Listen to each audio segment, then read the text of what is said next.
Think back to that day when you became an entered apprentice. You had waited with patience, perhaps for months, perhaps not exactly so patient, for this big moment. You knew you had a long way to go in your journey, but you, the man they finally addressed as brother, were now a Freemason. You stood before the master of the lodge among your brothers, knowing you were a part of things. Accepted. Perhaps you even had a small sense of accomplishment. Then, it all momentarily fell apart. You were asked for something you could not produce, and all of those warm, positive thoughts evaporated into a helpless, empty feeling. You were the new guy.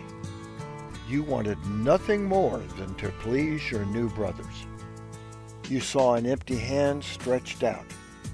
You wanted to comply. You couldn't. Now what? Were they going to expel you for this? As your mind reeled, the master explained what this was all about. You just received, in a graphic way, one of your first Masonic lessons. Every Freemason, even if financially well off, has for at least one fleeting moment known the despair of not having enough.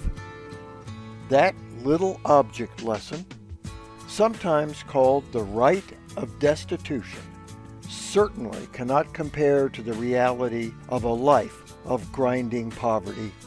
But the hope is it will teach you, the new brother, that it is your duty, not your option, but your duty, to treat those in that condition fairly, to be able to empathize with them and, if at all possible, contribute to the relief of any such person so far as his necessities may require and your ability will permit.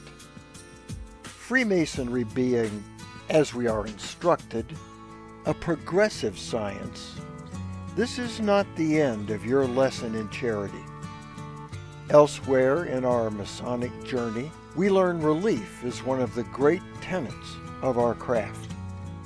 We in the United States and even the Western world are privileged in most cases to have the means to support ourselves and our families. But even here, there are those who cannot do so. So we, as Freemasons, do what we can, both as lodges and individuals. It is a never-ending task.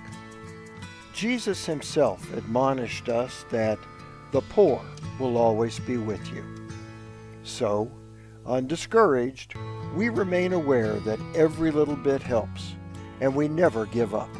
Lodges, institutions, and persons of great means can and do make a significant difference with their contributions.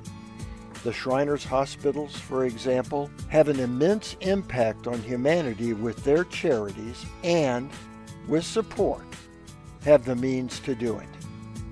We, as individuals and smaller lodges, do not operate on the same level, but the spirit of our contributions is no less significant. Most of our brothers are individuals who would be generous to those less fortunate anyway.